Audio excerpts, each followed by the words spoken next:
Wanita itu merasa tegak. Dengan ketakutan menyadari bahwa setiap kali melewati stasiun, dia bisa melihat nenek yang sama. Tidak peduli seberapa cepat kereta melaju, nenek itu tampak seperti bisa berpindah tempat seketika, selalu mengikuti dia. Yang lebih aneh, nenek itu terus-menerus menggerakkan tangannya, seolah ingin memperingatkan wanita itu tentang sesuatu, untuk mencari tahu kebenarannya. Setelah turun dari kereta, wanita itu segera berjalan ke arahnya, tetapi nenek itu malah mundur beberapa langkah.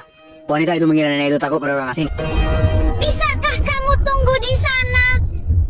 Jadi dia berlari cepat menuju ke arah nenek itu. Tapi anehnya, nenek itu tetap menjaga jarak tertentu darinya. Wanita itu merasa agak putus asa, berpikir bahwa nenek itu pasti sedang mempermainkannya, dan tidak peduli seberapa keras dia memanggil. Nenek itu tidak pernah menjawab, hanya terus-menerus memberi isyarat. Wanita yang tidak bisa menemukan jawabannya, akhirnya memilih untuk pergi. Namun ketika dia sampai di kaki gunung, dia menemukan bahwa nenek itu sudah muncul di tebing tempat dia baru saja berdiri. Dan kemanapun dia pergi, nenek itu selalu mengikutinya dengan erat. Menyadari keanehan itu, wanita tersebut ingin segera melarikan diri. Pada saat itu, seorang bibi yang sedang mendaki gunung kebetulan lewat di sana. Wanita itu segera meminta bantuannya, mengatakan bahwa nenek di belakangnya terus mengikutinya, dan bertanya apakah bisa membantu menanyakan kepada nenek itu mengapa terus mengikutinya. Tetapi ketika sang bibi mendekati nenek itu, wanita tersebut tiba-tiba menyadari ada yang tidak beres. Nenek itu entah mengatakan apa kepadanya. Bibi itu tiba-tiba menatapnya, lalu dengan ketakutan berlari pergi. Pemandangan aneh ini membuat wanita itu sangat ketakutan. Kemudian dia segera melarikan diri dari tempat itu. Namun demikian, wanita itu tetap tidak bisa lepas dari nenek tersebut.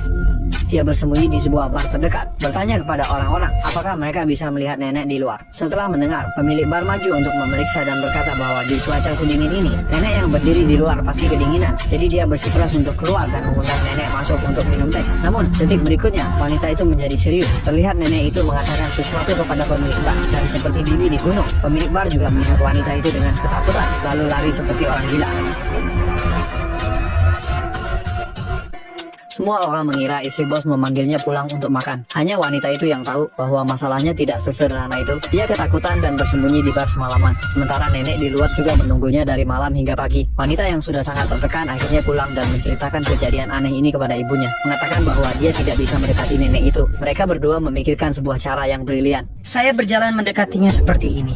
Halo. Itu adalah dengan menelepon agar ibunya mendekati nenek itu, karena dia sangat ingin tahu apa yang sebenarnya dikatakan nenek itu kepada mereka. Dia mengingatkan ibunya, apapun yang dikatakan oleh nenek itu jangan menanggapi. Namun ketika ibunya perlahan mendekati nenek itu, suara di telepon semakin samar. Akhirnya hanya tersisa suara desis listrik. Wanita itu menyadari ada masalah besar.